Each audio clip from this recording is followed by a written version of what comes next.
Good evening, everyone. Welcome to our workshop that is NIV Basics and Beyond, and already very well said by Dr. Arindam sir, Dr. Rahul Pandit sir regarding NIV, how we have evolved from the basics and how aggressively now we are using it. I just request everyone and encourage you all to actively participate, to ask questions and engage yourself with our speakers and fellow attendees. So let's make the most of this opportunity and just learn the best in that. So without wasting much time, I would like to invite our first speaker, Dr. Gopal Chaturvedi, who is a consultant in emergency medicine, and he will take on to the topic of history and evaluation in NIV. Over to you, Dr. Gopal. Thank you very much, Dr. Ritika. Am I audible? Yes. Yes. Okay, and the slide is visible. Okay. Yes, it is visible. All right. So to begin, I would like to thank Dr. Ritika, Dr. Arindam sir, and Dr. Rahul Pandit sir for giving me this opportunity to talk about non-invasive ventilation. So the topic assigned to me was history and evaluation. And at the onset, I was wondering what history and evaluation am I expected to, talk about? Is it the history of patient, evaluation of patient for NIV? But then Dr. Kerr was kind enough to tell me that what is expected. So let me go through my presentation. First of all, I'm going to give a quick overview of non-invasive ventilation and its importance in emergency, critical care, anesthesia.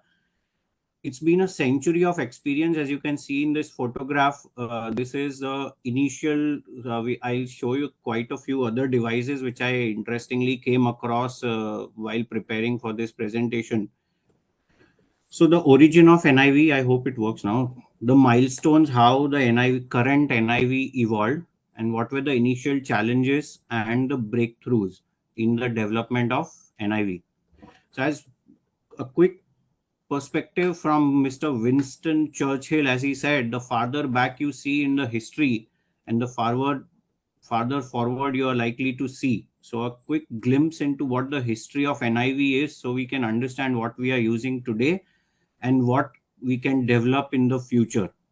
So this is a history of non-invasive ventilation in acute care settings. So pre-1930s, it was mainly supplemental oxygen which was in hospitals, and there was no practical means of supporting any ventilation as such. In 1930s and 40s, there was introduction of tank ventilators, and they were used to support apneic patient as possible for the first time. In the 1950s, during the polio epidemic in Europe and United States, they developed positive pressure ventilation via tracheostomy and developed special cadre of hospital workers to care for these patients with respiratory problems who were the inhalation therapists. The use of supplemental oxygen and IPPB in aviation. In the 1960s, there was a major progress in understanding the pulmonary gas exchange, widespread use of IPPB in United States hospitals for breathing treatments. There was experience with IPPB in acute respiratory insufficiencies, widespread introduction of volume ventilators, and then available of improved endotracheal tubes, use of arterial blood gases to monitor the patient. There was first dedicated ICUs to care for patients and recognition of ARDS and the use of PEEP for treating hypoxemia in ARDS. These concepts were introduced. In 1970s, there was a major understanding of lung physiology and pathology and the use of CPAP in neonates, the presence of ICU in virtually all acute care hospitals in the West, more sophisticated and capable ICU ventilators, introduction of intermittent mandatory ventilation and other new ventilation modes, increasing awareness of complication of invasive mechanical ventilation. There was a Sugarloaf conference with a de-emphasis on IPPB. In 80s, there was increase on respiratory muscle function in acute care settings with non-invasive mechanical, with invasive mechanical ventilation as initial approach. Widespread use of pulse oximetry and non-invasive respiratory monitoring. introduction of nasal CPAP, increasing experience of long-term NPPV in settings other than polio. First reports of use of NPPV in hypercapnic respiratory failure in COPD and introduction of pressure support. Modern bi-level pressure targeted ventilators for NPPV. It's the 90s where the major current NIVs which we use were increasing reportedly experience in acute care settings. First randomized control trial of NPPV in respiratory failure was published.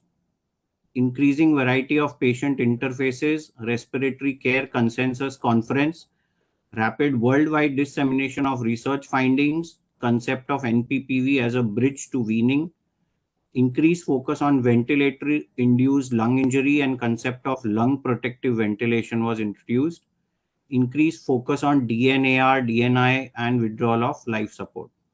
In 2000s, there was a rich database on efficacy of NPPV. Multiple RCTs, meta-analyses were published. NPPV as a standard of care for COPD patient, increase in the use of NPPV in other settings, focus on DNI and palliative care, and increasing focus on knowledge transfer and addressing the gap. Now, how did these devices evolve? We've seen the theory, how the devices were developed. Now, let's see how they looked. So this is in the early 1864s. The image is courtesy Mr. J.H. Emerson Company. This is the first American tank respirator. You can see that there is like a syringe mechanism which was used to pump in positive air into the chamber and the patients. So this had to be manually operated. Again, this is a Spirophore which was developed by Reliance, which was a negative pressure tank ventilation used, and it was Dr. manually Gopal, operated. Yes. Dr. Edwin, I don't think the slides are moving. Oh, Gopal भाई एक बार ये करके दोबारा join करो तो okay. Sharing दोबारा of करके do reshare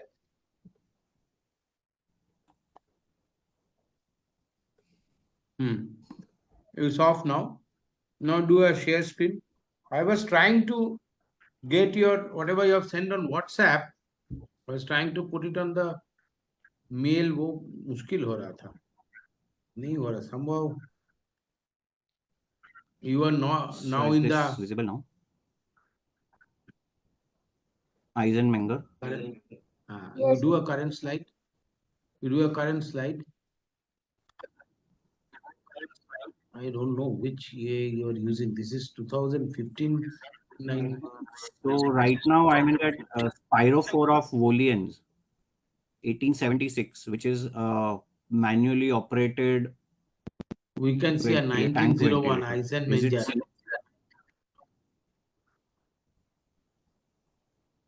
But still, this is not the I best think there's a update. delayed. Yeah, sir. So this Wi-Fi network, I think here is a challenge. We are missing Geo here, I think.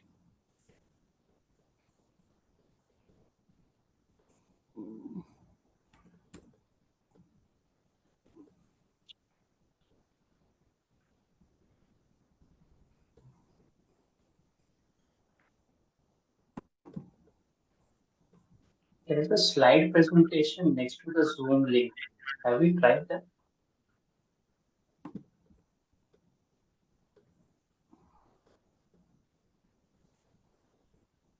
Slide presentation next to Zoom link. Yeah, bottom corner on the right. Where you can zoom the slides. Next to that, there is a presentation icon.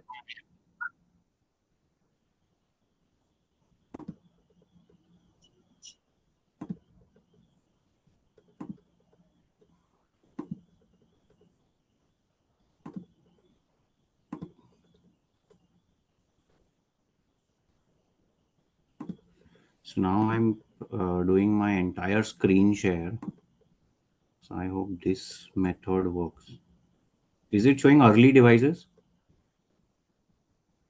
Yes. Okay. So this is the first device in 1864, which is the first American tank respirator. So as you can see that there is like a syringe which had to be manually pumped, and then the patient, it would fill the air in this chamber and the patient would be helped with breathing. The second is a negative pressure tank ventilator, which was manually operated with the unique feature of observing the chest movement. So if you see on the chest end of the patient, there is this rod. So when this person would move it, the rod would move, it would move up and down, showing that patient's chest is moving. So this was a negative pressure tank ventilator. This was in 1887, a bath cabinet of Bullard, where the patient had to operate the valve to switch from negative to positive atmospheric pressure and support his breathing. This was an infant resuscitator of Braun, used in 1889 by blowing into the box. So as you can see here on the right hand, there's an opening which a person had to blow into to compress the chest and allow passive recoil for inspiration. This is again an Eisenmenger's model, a first portable negative positive pressure when the initial foot operated bellows was replaced by motors named as biomotor. And he made an enclosed unit as well, but this became a forerunner of carcass. So as you can see, this is how the patient would fit onto this Eisenmenger's biomotor. Then there was a Davenport using iron lungs. These were used from 1905 by Mr. William Davenport of London and were manually operated, and hence again limiting their utility. This was an entire chamber negative pressure room which was allowing nurses to work in the same room as the patient. As you can see, this also has a piston mechanism which would pump air and cause negative pressure in the room. Then Hammonds of Memphis designed this unit in 1905. It was not patented. This was again similar to Volian's and was life-saving first time in 1912. It was not commercially marketed. This is from 1916, used by the Severity of Boston, Massachusetts, where patient had to stand inside, pressing his face against one side with aperture for eyes and nose, powered again by pulleys and electromagnets, which were outside the box. Stewart had designed this in 1918, which was an airtight wooden box made in South Africa. First workable cuirass where the variable speed with the rhythmic motor would produce the pressure changes and cause the tidal breath and minute ventilation, which could be set. This was in Sweden called as the Barrow respirator, which was developed to ventilate with almost no chest movements, which was put to use in 1920 to immobilize the chest for the treatment of cavitary tuberculosis, while the breathing was supported with continuous negative and positive pressures. In 1926, it was like a pneumatic chamber which required the patient to operate a large bellow to generate a negative pressure. In 1928, this was another Drinker and Shaw model, which first successfully used iron lung powered by electricity, designed by engineer Philip Drinker and William Shaw, who was a physiologist. Now, this picture is of tank farms in San Diego from 1953. This was during the polio epidemic. Patients were centralizing care into one room. It made more efficient to care for a large number of patients and was largely supplied by Emerson units across 19 centers in the country. This was the Emerson's unit. And this was a alligator respiratory at the National Museum in Australia, made from wood, designed by Edward and Donald, used as with a very high price, as you can see. This was in 1952 again, similar to what we've seen, used in the post-polio health. In 1975, so here was where you could start monitoring what was the pressures inside and what were the volumes you wanted to generate. So till now, whatever we've seen, There was no monitoring which was possible to see how much pressure and negative pressure or positive pressure is going on. This was by Sunny Wingarton. He designed a fiberglass model of porta lung, making it lighter and allowing easy transportation with large range of pressures from 4 to 60 per minute with IE ratios. A large care pump is used here. This was the Burstal jacket, an aluminium shell for children powered by Emerson tank, through which several children could be connected to one tank. It took 7 to 12 minutes to place a child into this unit and lengthened by the presence of limb splints. Few more photographs of ancient, how the NIV evolved. We'll quickly go through this. So a woman who contracted polio in 1955 at the age of 5 would use negative pressure ventilation for almost 58 years. She wrote a poem saying, "Narrow my bed in the belly of this iron lung, yet wide enough for the dreams of any child would chase." This is a chronic COPD patient using a pneumo suit with negative pressure supported up to -40 of water for more than 5 years. This patient had used it. This is a biphasic Curious ventilator, customized chest shell used by a 27-year-old patient for chronic hypercapnic respiratory failure. This is Emerson's rocking bed with diaphragm descending down and chest wall moving outwards from gravity for passive inspiration. This would tilt -15 degrees for exhalation when the abdominal contents are moved up against passive diaphragms into the chest and the chest wall recoils. This is a patient of Duchenne muscular dystrophy with his customized wheelchair using a pneumo belt and a negative pressure. So as we see, the evolution of NIV has been with the advances in technology and with more comfortable interfaces as compared to the initial ones. And then with integration of monitoring and feedback systems. These were the earlier the bi-level ventilators, and this would be the current machines, various machines which we use with the graphs and settings which are there. And this was an old mask used in the 1940s. More comfortable interfaces and mask. You can see the nasal ones, nasal pillows as we call it, and CPAP mask. The current full face mask, and this is the helmet which is used. So the benefits of NIV is to reduce the need of invasive ventilation, preserve airway integrity, and decrease the risk of ventilator associated complications. It's important to decide, which patient would benefit from using NIV rather than invasive. These are the guidelines for non-invasive ventilation, which will be covered in details in the coming topic lectures. But it's most important to exclude those at a risk of increased risk of using NIV. So those who will not benefit if we put them on NIV, those are the respiratory arrest, medically unstable patient, those which are unable to protect the airway, those who have excessive secretions, agitated, uncooperative, those with facial trauma, burns, surgery, or any anatomical abnormalities. So most common indications for NIV would be are acute exacerbations of COPD, cardiogenic pulmonary edemas or respiratory failure.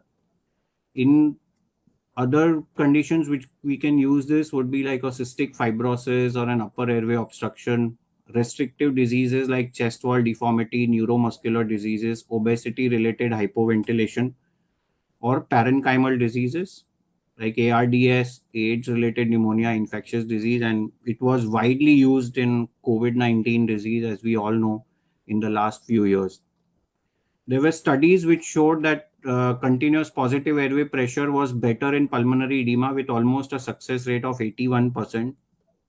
And then in acute respiratory failure by COPD, also had a good significant success rate to recommend the use of NIV, and chronic respiratory failure as well.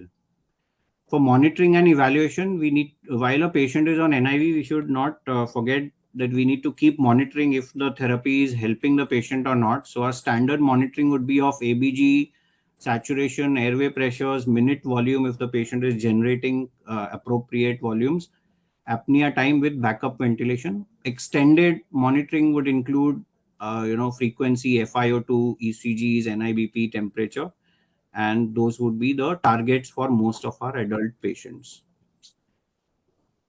Complications and troubleshootings, we need to be aware of the common complications of NIV and understand how to troubleshoot if the device is malfunctioning. These would be the possible side effects. I know the speaker after me is covering the indications, contraindications, so I'll not go into much details of that, but we should ensure that the mask is fitting well, there is no leakage, straps have to be applied as per patient comfort. We can use small amount of sedation or as may be required. Training and education of the team of providers for good proficiency, hands-on simulation session like this current workshop is going to help people to have a hands-on as well on the third day. Practice sessions and then continuing education opportunities. Future directions, what do we see and perceive, what are we going to see the changes in NIV in the future? Possibly there could be like AI is being used in all possible fields. So, we could have this in telemedicine, remote monitoring, and maybe integration of AI so that machine tells us, that the setting needs to be customized to a particular patient or a, condition. A quick 2 slides on other oxygen therapy, as we know, like high nasal cannulas, venturi mask, face mask, cannulas, and how much oxygen can be delivered through them, because even HFNCs have been, as a mode of non-invasive ventilation, have been used majorly during the COVID epidemic. To conclude, yes, NIV has proven its significance and importance over the last many decades, and especially our generation has seen the H1N1 epidemic and then the COVID-19, and it has proven to be very beneficial in such ARDS patients, cardiogenic pulmonary edema, and of course the COPD patients which we see in the ERs and ICUs, and also for continuation of care. Those were my references, and I conclude my presentation with 2 quotations. If you want something you've never had, you'll have to do something which you've never done, which should inspire us to keep learning and keep improving on what our knowledge we know. And it is not the strongest or the most intelligent, but those who can manage the change. So we need to keep upgrading ourselves with newer technology and AI use, which is coming up. Every moment in our life is an opportunity to learn and perfect our skills so that we can save a life, and together we can achieve a lot. So it's good and thankful to Dr. Arindam, Dr. Ritika, and Pandit sir for having such sessions for us and giving me this opportunity to dig into the history of NIVs and how they evolved over years. Thank you very much. If any questions or any Dr. Arindamkar wants to guide us further on this. Thank you so much, Dr. Gopal. I think very well explained the history of NIV and in very minute detail also. And definitely, if you want to do something, we should try to do it, even if it was not done before. Arindam, so And I was looking into the presentation. Personally, I am very interested in the historical evolution, because that's how you learn that how the necessity pushed us towards inventions and how we have evolved over time. So if you see historically, 2 parallel things were happening. One was the access to the airway, definitive access to the airway. So from tracheostomy to endotracheal tubes to refinement of tubes to then non-invasive, again coming back with a better interface, with a more comfortable interface, with the interface with the best comfort and least leakage, right? And then the most of the acceptance. These were the evolution in the form of access to the airway, and wherein we parallelly evolved on the part of ventilation, right from your insufflators. Then we realized that those insufflators that is directly pushing air without regulation were injuring lungs. Then we went up to indirect method of negative pressure. Then again coming back, because that was difficult to apply, then we came back to refined positive pressure ventilation, particularly with so valves, solenoid valves. And once the computers were refined, then we came back with the processors, which can very precisely monitor and control the pressures or the parameters that we chip in. And not only that, once we understood that there are harmful effects of ventilation, particularly on overinflation, higher pressures, and others, with the advent of these video microscopes, as well as measuring the cytokine releases that happens due to uh, faulty ventilations, with all the traumas that ventilation can inflict upon. Then we started to refine our process. Then we started to change our strategy. And the most important aspect why NIV has been uh, popular in last 2 or 3 decades is that despite all our effort in the improvement in the care of a ventilated patient, we had not been able to completely prevent the ventilator related infections or associated infections. So if you see of the 4 hospital acquired infections, right from your the catheters, central lines, skin and soft tissue, and ventilator associated or the pneumonia. Out of that, we have now successfully, most of the hospitals have achieved a zero CRBSI rate. We have minimized the skin and soft tissue infection. We have not completely eradicated it because of certain difficult surgical situations and others. And also there are patient conditions. Catheter related, urinary catheter related is also being close to zero, but it is almost impossible to come down with a ventilator associated infections or pneumonias or VATs because of the overall anatomical issues that happens in the that hampers the mucociliary clearance.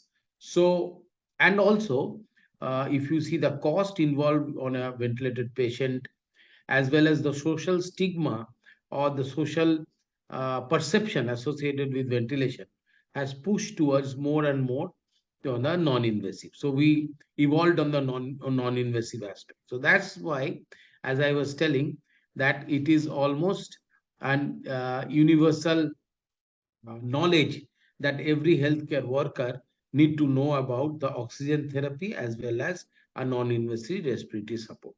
So now we will learn from our next speaker. I would ask Ritika to introduce Dr. Struti, and the next speaker will speak about the indications, and not only indications and contraindications, but more the that when they're expanding the horizon, that how we have now encompassed almost everything which can be, if properly understood, the principles and processes of non-invasive ventilation, how we can apply non-invasive in almost every medical and surgical situation. So, Ritika, please introduce our next speaker. So next, I would like to invite Dr. Stuti. She's the associate consultant in our hospital only, in HN Reliance Hospital, and she is going to speak about indications and contraindications of NIV, because that is also very important to know in which patient to use it, and very important in which patient not to use it. So over to you, Dr. Stuti.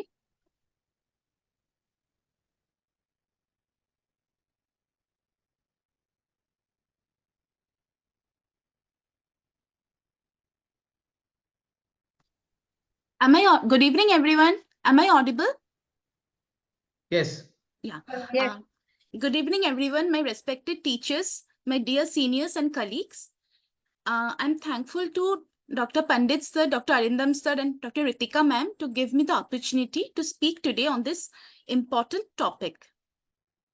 So without further delaying the conversation, we will start. Today our topic is non-invasive ventilation, which has stood the test of time and going ahead towards a very, very important topic in which we can see that how we can use NIV and in different types of patients, and we can prevent the other contraindication, we can prevent the dangers associated with invasive ventilation. So first of all, to start, what is non-invasive ventilation? It is the delivery of mechanical ventilation to the lungs using techniques which don't require an endotracheal device. In a broader sense, it is applied in a non-invasive way, like using a mask or prongs or helmet. It can avoid complications related to endotracheal intubation and invasive mechanical ventilation. And added advantages are patient comfort, reduced incidence of trauma, infection, avoidance of excessive sedation, and neuromuscular weakness. Already we have gone through our history of NIV ventilation, which started with negative pressure ventilation and went up to positive pressure ventilation present. It was started in 1940s first by using a mask. Now, types of non-invasive ventilation, there are mainly two types. It's either a non-invasive ventilation via mask or helmet or high-flow nasal cannula. Firstly, we will speak on non-invasive ventilation via mask. So presently, we are using positive pressure ventilation. It is the intermittent positive pressure ventilation initially developed to treat respiratory failure due to COPD and asthma. It has various types of modes, and later on, it was also developed to the clinical practice of nasal masks with continuous positive airway pressure for obstructive sleep apnea. Now, what are our goals? We can use it in acute respiratory failure to improve oxygenation. It increases respiratory alveolar ventilation, reduces work of breathing, gives our respiratory muscles rest, increases compliance, and reduces diaphragmatic swings. PEEP can be applied, which offsets the intrinsic PEEP, which is a very common thing in obstructive airway diseases, and reduces work of breathing. And eventually, it reduces respiratory rate. Indications of NIV could be either acute or chronic. In acute cases, the acute exacerbation of COPD. In COPD, due to the inflammation of the airway, there is increase in airway resistance, which gives rise to intrinsic PEEP, air trapping, and tachypnea, resulting in muscle fatigue and ventilatory failure. So how does NIV helps us? It helps by reduces the muscle work, increases tidal volume and minute ventilation, and helps better gaseous exchange. Though in bronchial asthma, it has shown to be helpful, but there is no specific criteria. And if we compare between COPD and bronchial asthma, asthma has not shown that much promising aspects as we have got in COPD. Coming to hypoxemic respiratory failure. Its consistency have not been very good. In community-acquired pneumonia, favorable outcomes have been there when combined with COPD. In non-COPD cases, it has been somewhat questionable. Though in our recent COVID pandemic, we have seen that NIV have definitely helped us, especially the HFNC, which the Florali trial have shown that there has been reduced mortality rate at the end of 30 days to 90 days. Another most important aspect has been cardiogenic pulmonary edema. It helps in oxygenation, increases FRC, giving rise to better lung compliance, reduces work of breathing and need for invasive ventilation and shorter ICU stay. it has definitely shown improved mortality in cardiogenic pulmonary edema. The chronic indications has been obstructive sleep apnea, as it eliminates nocturnal hypoventilation, gives intermittent rest for respiratory muscles, and reduce severity of disorderly breathing, better and longer sleep, and most importantly, it prevents the collapse of the upper airway muscles. In restrictive disorders, it helps hypoventilation and muscle strength improvement. In stable COPD patients, we accept a higher PaCO2. So if the PaCO2 goes above 52 millimeter mercury and nocturnal hypoventilation despite O2 therapy, then it might be of help. In cystic fibrosis, intermittent supportive use in patients awaiting lung transplant, and it helps in acute exuberation. In neutropenic patients, where it is always better to delay invasive ventilation because we want to avoid the chances of ventilator-associated pneumonia.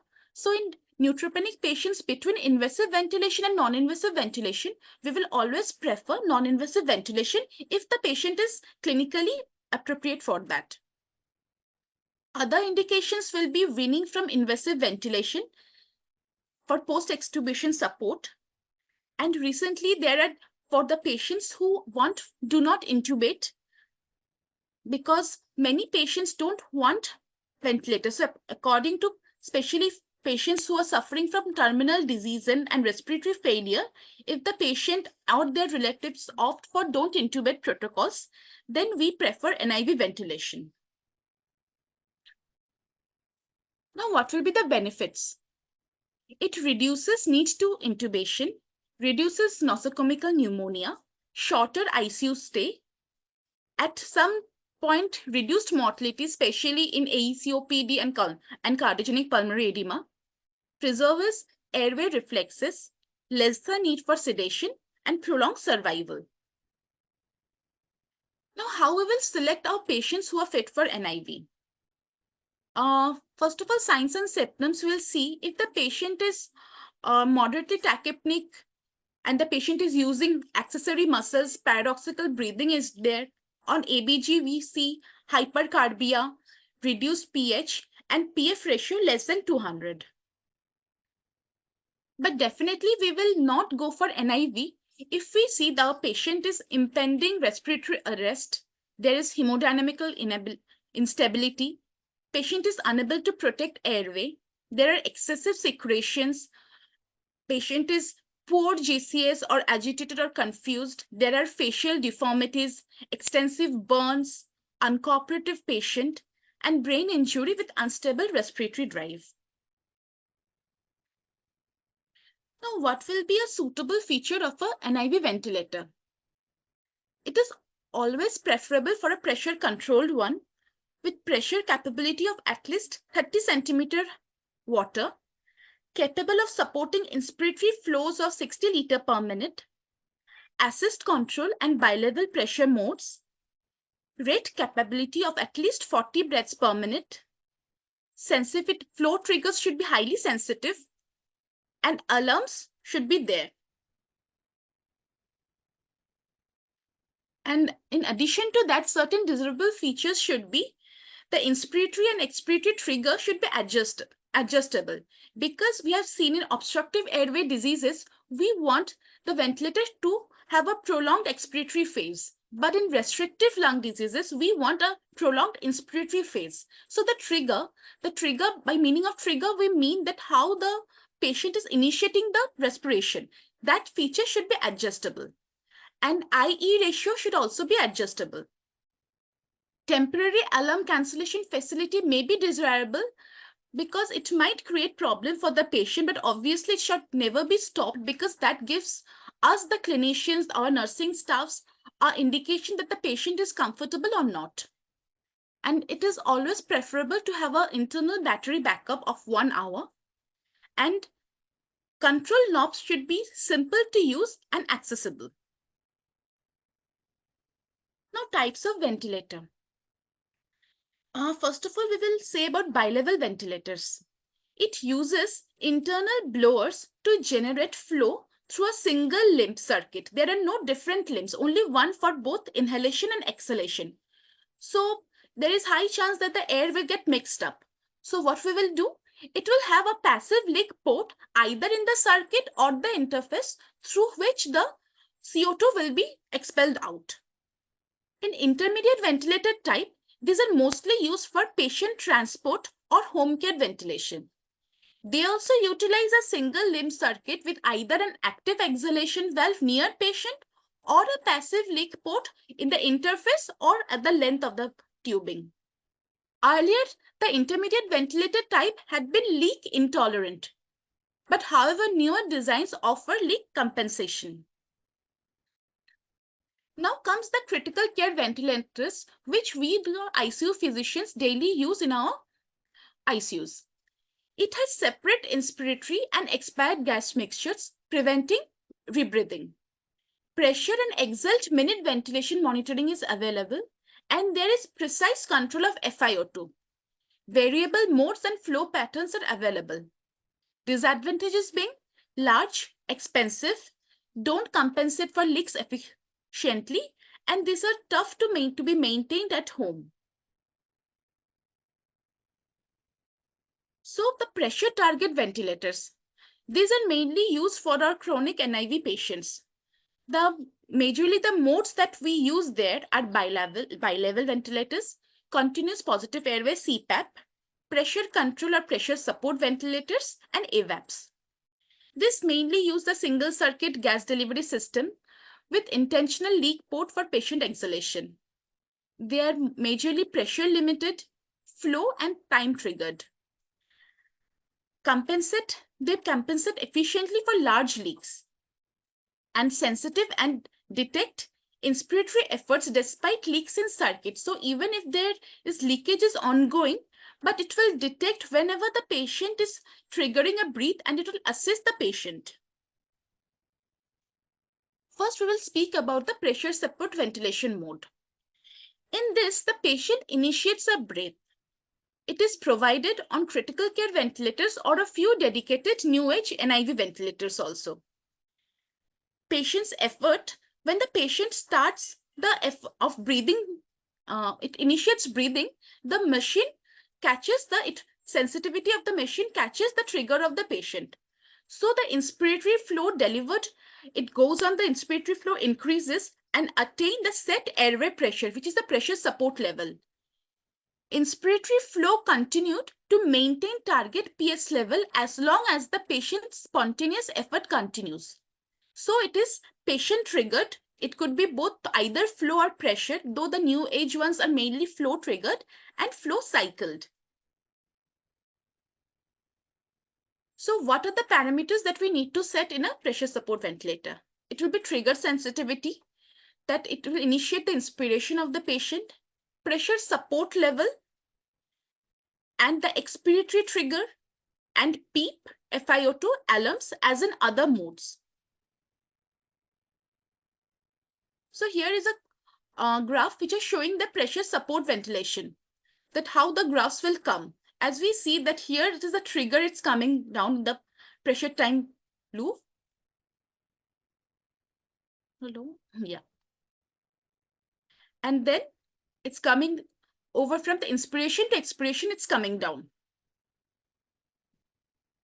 Flow cycling.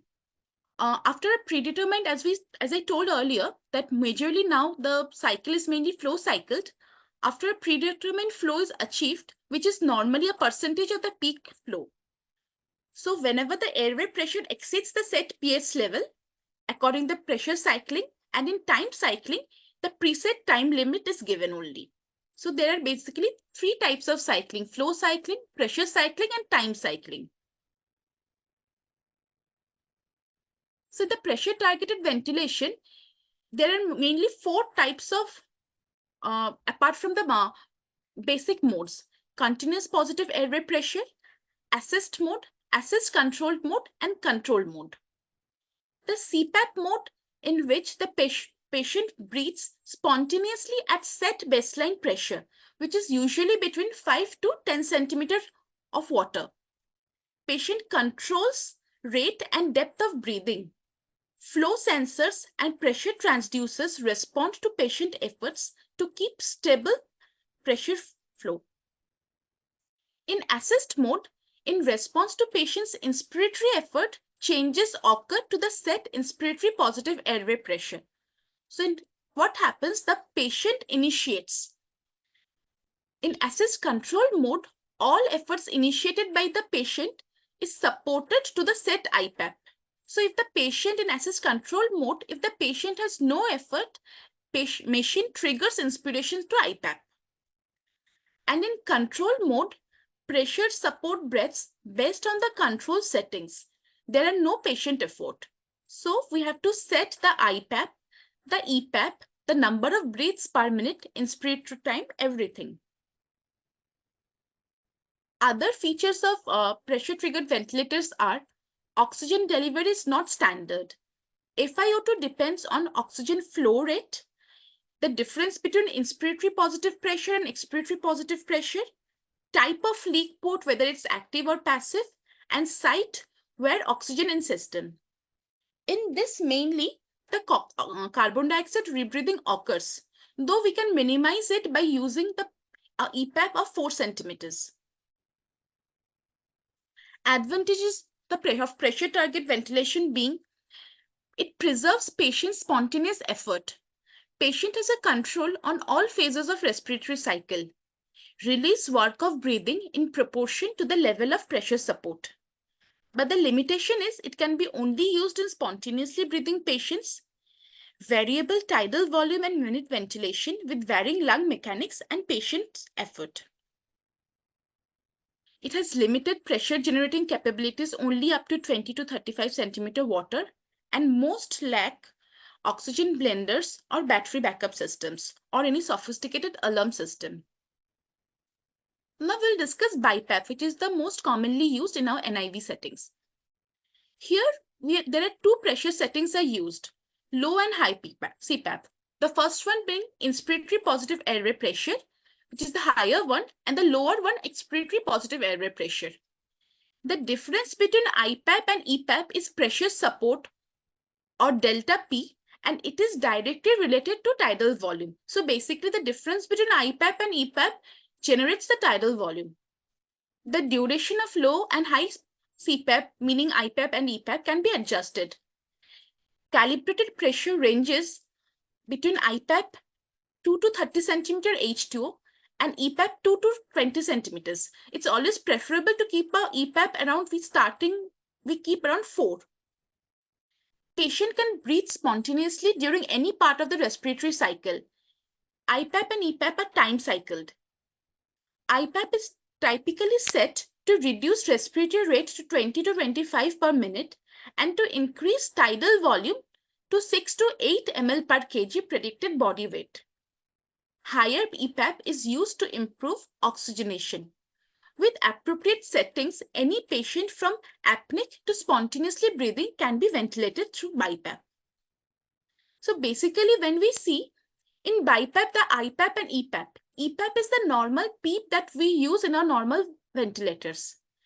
And IPAP is basically EPAP plus pressure support. So this thing needs to be understood very well, because a very common mistake, which even at times we all have committed, that when we are shifting the patient from critical care ventilators to the home BiPAP ventilators, we tend to get confused between PS and IPAP. So suppose a patient is on ventilator support of PS of 12 and PEEP of 6. So what we will set in the home ventilator? It will be, the PEEP will remain 6 only, but the IPAP will be PS plus PEEP. So it will be basically 16 by 6. So this is a very common problem that often I have also faced. So this is just a graphical difference between the pictorial difference between CPAP and BiPAP. Here we are seeing that CPAP, the difficult to breathe out because the pressure is more or less it remaining same. But in BiPAP, through which it's EPAP, it's easier to breathe out. Now coming to pressure control ventilation. Pressure control ventilation is flow triggered. It uses both preset inspiratory and expiratory pressures and breathes are time cycled. Setting inspiratory and expiratory pressures with PCV is the same as with PSV, but the difference is that inspiratory time is set using absolute time or an IE ratio. Now, one of the most common mode nowadays, which is a very new one, AVAPS mode. Average volume assured pressure support ventilation. It's a relatively newer one. It integrates the characteristics of both volume and pressure controlled non-invasive ventilation. Rather than having one fixed IPAP settings, the AVAPS mode has the capability to set a maximum and a minimum IPAP. The ventilator does this based on the targeted tidal volume, a preset value. So here we are setting the tidal volume. The ventilator settings in AVAPS mode are typically predetermined based on the patient's condition and his clinical assessment and are then manually set on the ventilator. The target tidal volume is set to 8 ml per kg of ideal weight and adjusted based on the patient's pathology. The maximum IPAP value is generally fixed at 20 to 20 centimeter HTO and the minimal IPAP value equals to EPAP plus 4 centimeter HTO. The value of the minimal inspiratory pressure is no less than 8 centimeter water and commonly higher. And the respiratory rate is set at 2 to 3 breaths below the resting respiratory rate. Another new mode is IVAPS, which is the intelligent AVAPS. It's a recent NIV mode which targets the alveolar ventilation instead of the tidal volume. It is done by adjusting pressure support and respiratory rate automatically. The monitors delivered ventilation and the pressure support is adjustable. It basically provides an intelligent backup breath. It maintains it's intelligent and automatic and targets the alveolar ventilation. Now, as we'll see that what are the different interfaces that we can use for delivering our NIV ventilation. This one we can see is the CPAP pillow. So here we can see the various parts on which there will be head support, neck support of the patient. So our thing will be as CPAP we mainly deliver when the patient sleeps, basically for obesity, hyperventilation, or obstructive sleep apnea. So our target will be that the patient can sleep with comfortably and keeping his airways patent. This is a picture of our normal BiPAP CPAP device that we have been talking about. The portable volume ventilators that we already discussed, that how they are patient or time triggered, and one single limb is only there, and oxygen blend into system through a spatial adapter. It is more responsive to patient needs. Now, humidification. Why is it necessary? Drying of mucosa with NIV causes congestion and increased airway resistance and patient discomfort. So Passover type heated humidifier should be used. Now coming to the nasal masks. The basic design is as a small translucent triangular device with plastic shell and cushion for the nose. Masks are secured by harness device. Advantages being it's easy to fit to face, less feeling of claustrophobia, low risk of aspiration, patient can eat and talk, it allows coughing, and the mechanical dead space is reduced. So this is a nasal mask. You can see over here. There will be a forehead support and the seal allows tubing to move much more freely. This is the nasal mask pillows, more or less same type of working over there. A modified nasal mask. Now, what will be the disadvantages of nasal masks? Disadvantages being there will be continuous leakage from mouth. There could be eye or skin irritation and ulceration over nose bridge, oral dryness, and nasal congestion, which increases resistance. Sizing should be contact points with nasal bridge, skin on sides of nares, lowest part of nose above the lip. Now, oral masks. Oral mask mouthpieces and lip seals. Advantages: less claustrophobia, low risk of aspiration. Similarly, can cough, no headgear, less dead space and rebreathing. Disadvantages being nasal air leaks, hypersalivation, and pressure sores. So now coming to predictors of success, NIV. We can see the predictors being younger age, lower acuity of illness, able to cooperate better neurological score, less air leaking, moderate hypercarbia, moderate acidemia, and improvements in gaseous exchange and heart respiratory rates within first 2 hours. Basically the hacker score. So whenever we are setting a patient on NIV, we have to keep a constant watch. It's not that we'll start the NIV and we'll go away. Because a patient on NIV needs constant observation because the patient might deteriorate anytime. Now coming to the second one, high flow nasal cannula. High flow nasal cannula therapy is an oxygen supply system capable of delivering up to 100% humidified and heated oxygen at a flow rate of up to 60 liters per minute. All settings are controlled independently, allowing for greater confidence in the delivery of supplemental oxygen as well as better outcomes when used. Basic components include a flow generator providing gas flow rates up to 60 liters per minute, an air oxygen blender that achieves escalation of FiO2 from 21% to 100% irrespective of flow rates, and a humidifier that saturates the gas mixture at a temperature of 31 to 37 degrees Celsius. To minimize the condensation, the heated humidified gas is delivered via heated tubings through a wide bore nasal prong. Currently, 5 physiological mechanisms are believed to be responsible for the efficacy of high flow nasal cannula. The physiological dead space washout of waste gases, including carbon dioxide, decreased respiratory rate, positive end expiratory pressure, increased tidal volume, and increased end expiratory pressure volume. This is a pictorial part of HFNC. Now, high flow nasal cannula has many clinical applications. Some of the potential areas of clinical application where there is evolving evidence is listed below. Acute hypoxemic respiratory failure, which our COVID pandemic has shown, and basically the Florally trial have proved that. Post-surgical respiratory failure, especially if the patient have undergone an abdominal surgery. So after extubation, we can't give the patient non-invasive ventilation via mask. So it is always preferable to use HFNC. Even in acute heart failure, pulmonary edema also, we can use HFNC as the flows give some PEEP effect. Hypercapnic respiratory failure, pre and post extubation oxygenation. During oxygenation, instead of face masks or nasal cannula, during the pre-oxygenation phase, if we use HFNC, it has been shown that the patient achieves more hemodynamic stability. Obstructive sleep apnea, use in the emergency department, and the patients who have specifically requested for no intubation.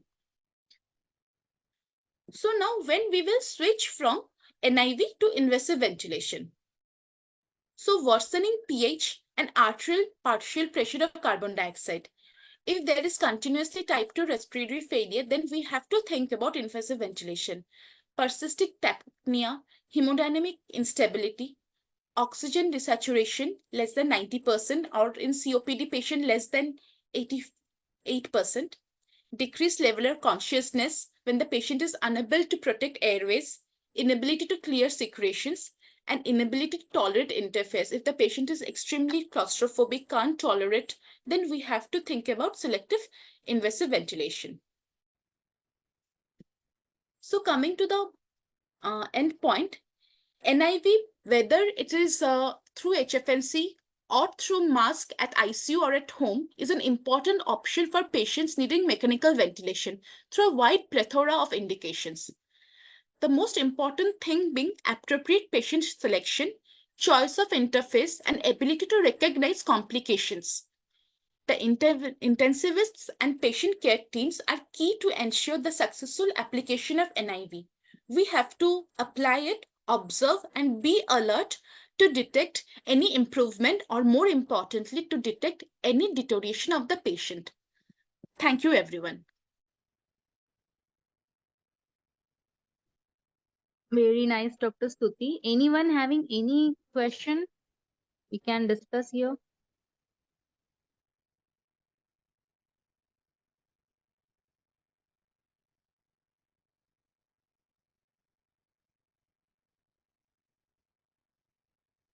Okay. So very nicely summarized, Dr. Stuti, regarding the indications, which patient we should not consider if we are using NIV, what all parameters we should monitor, because it's not like we are using a machine and then we cannot be careless about it. And also how to monitor the how to predict the outcome. And patient selection is very important in using NIV. Transplant related. Thank you. Uh, Thank you, ma'am. Now, I think I will invite Dr. Ketan. He is with me. We both were listening to it. Ketan, as you are here, I was wondering to invite you because you do a lot of work in our transplant sector. So, and there are loads of people who are waiting for transplant. For each transplant happening, there are at least 10, 15 people who are waiting to get the transplant. Particularly, there is a scarcity of lung specifically, as well as we have heart transplantation. So, what is your experience? If you tell us, share us a little bit, that the patients who are waiting for lung transplants and to some extent on the heart transplant, what is the role of NIV in those patients? Uh, so thank you, Dr. Arindam. Basically, we do have started coming up with these kind of patient in our hospital setting. They come for two things in our hospital. One, they have an exacerbation of the primary disease, either it is ILD or any other fibrosis disease or any sarcoidosis. They will come with an exacerbation. Second is they sometimes come with progressive disease and get admitted and hospitalized for a probable transplant, which is donor related. And now NIV is something which is in this patient is they are surviving basically on NIV, and they're prolonging their sustainability on this NIV. Now NIV in these patients has to be carefully monitored, and uh, uh, we have to do some setting change, because here the carbon dioxide removal is where main goal, because hypoxia is they get used to the hypoxia, and we aim for a saturation of 88 89 in this group of patients. But why they need NIV is to wash out the carbon dioxide. And as these end stage lung diseases are there, the main problem with them is the loss of respiratory muscles strength and muscle fatigue. And the main part of rehabilitation pre-transplant in these patients is to improve the muscle strength, the nutrition building, which will help them in gaining more strength to along with the respiratory muscles to gain a strength and remove this carbon dioxide. So NIV plays a role in not as a alone, but nutrition of these patients and other risk factors like infections or heart failure associated. They also plays a vital role to maintain on them on NIV.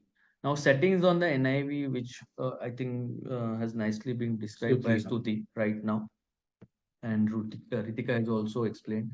So basically here the strategy is to keep expiratory time more and allow that setting of the ventilator which doesn't causes high peak pressures or lead to a barotrauma, because lungs are almost fibrotic, lungs are almost in an end stage, the end stage situation. Your goal of ventilation should have be minimum barotrauma.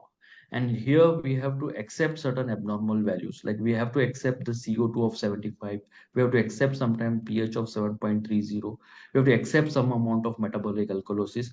If your patient is conscious, if your patient is tolerating, if your lactate of your patients are normal, if he's passing good amount of urine, we have to continue supporting the patient. And the downside of NIV is once this patient goes on a invasive ventilation, then you should have a plan B ready because they don't tolerate invasive ventilation for a longer time. You should have a plan B, whether what is the like ECMO or VV ECMO or VA ECMO, depending on what is the lung or cardiac pathology. And is it only in the pre-transplant phase, or at times post-transplant they do have a lot of issues? So do you think NIV has a role in the post-transplant phase too, particularly to reduce the use of invasive and in that process to minimize the chance of infection? So there is a more role of understanding the physiology and the anatomy of the lung, new lung, post lung transplant. Now, the difference between the post and the pre lung transplant is the post lung transplant lung is a denervated lung. So, and it is depend on what type of method you have used. It is a single lung or double lung transplant. So, denervated lung, the lungs are raw. They try to produce lot of slough, and sometimes the lungs, the nerves like recurrent laryngeal nerve or vagus nerve palsy can happen, and there is diaphragmatic stripping happens, so diaphragm dysfunction happens.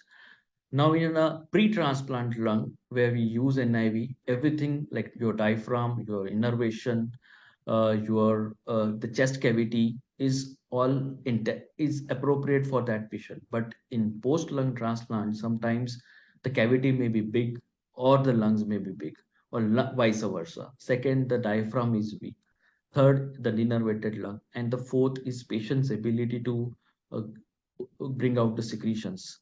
So NIV in these patients, till your diaphragm recovers, till your patient's ability to cough out the secretions, till your patient's remodeling of the lung happens, till the lung gets adjusted with the chest cavity, and of course the pleural effusion, the fluid which it start producing after the lung transplant get reduced. There is a strong role of NIV. Most of the patient needs NIV for at least 1 to 2 months. Of course, we don't give a ventilator NIV. It is only in the initial part. We switch over to the portable NIV, and the portable BiPAP, I would say. The portable BiPAP is the one which the patient needs for sometimes. If you don't do this, there is a high chances that developing atelectatic lung and a consolidation, which can eventually land up into a empyema. So we have to be very meticulous in deciding about ventilation post lung transplant, NIV setting, and NIV strategy. Ritika, anything you also want to add? In fact, I would invite all of you that there would be in the workstation, there would be 4 workstations where we would look into all the nitty-gritty details of non-invasive ventilation and HFNC itself, including the nomology, the circuitry, the equipments, the interfaces, the initial settings, the adjustments, troubleshootings, and how to prevent leakage and all other stuff. And then once we have all the 4 workstations completed, we would be then we'll be doing around 7-8 cases where we will discuss about the practicality of utilization of NIV, and most importantly, not only where to use it, but when to sort of get rid of it, get out of it, or escalate it to the invasive ventilation, because that knowledge is one of the most important aspects. So I think we have had a nice A today, initial A. We would again rejoin tomorrow, and we have 2 more. So Ritika, over to you to give the people that what we would be expecting tomorrow. And then on Saturday, we would meet for the interactive workshop. So Ritika, over to you. Thank you, sir. So tomorrow we are going to meet at 5 p.m. and we will start with the applied physiology and mechanistic principles of non-invasive ventilation and the options of other non-invasive supports. So we will again start tomorrow at around 5 o'clock only. And then Saturday we will be meeting for the workshop. One very important thing about the NIV, apart from the indications, contraindications, the patient selection, the predictive factors, another is we have very commonly seen that the patient's mouth is getting dry and secretions are getting dry, and that secretions at times can cause choking of the airway. So I think it's better we will find out the role of active humidification with NIV. What do you suggest, sir? Now, one more time. What did you say, Ritika? Sorry. So, active humidification in NIV. Definitely. I told that certain not so commonly covered topics would be also included, particularly sedation, nutrition, rehabilitation, then humidification in NIV. All those we will try to cover more practical sort of way. And also, I have requested to include a very unique, what would I say, as we call the Indianization or the Indian manipulation, where we have very frequently used NIV on a tracheostomy, and then we have tried to manage the patient in a non-ICU setting. So, how we have done that, how it is possibly can be given in a more secure way. So, we will also discuss those parts.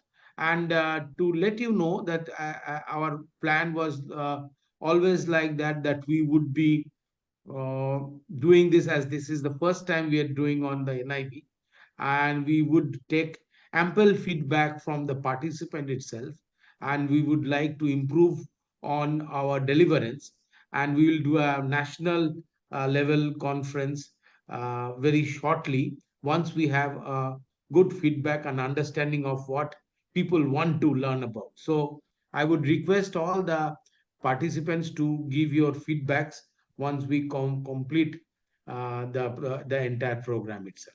So I think see you, if there are no questions, then we'll see you tomorrow on the 5, and then on Saturday uh, live and in person for the workstation. And people who cannot be on the workstation, particularly people outside of Mumbai, we will do a Facebook live. We'll try to cover up maximally the overall program itself. So see you tomorrow, all of you, and thanks for joining.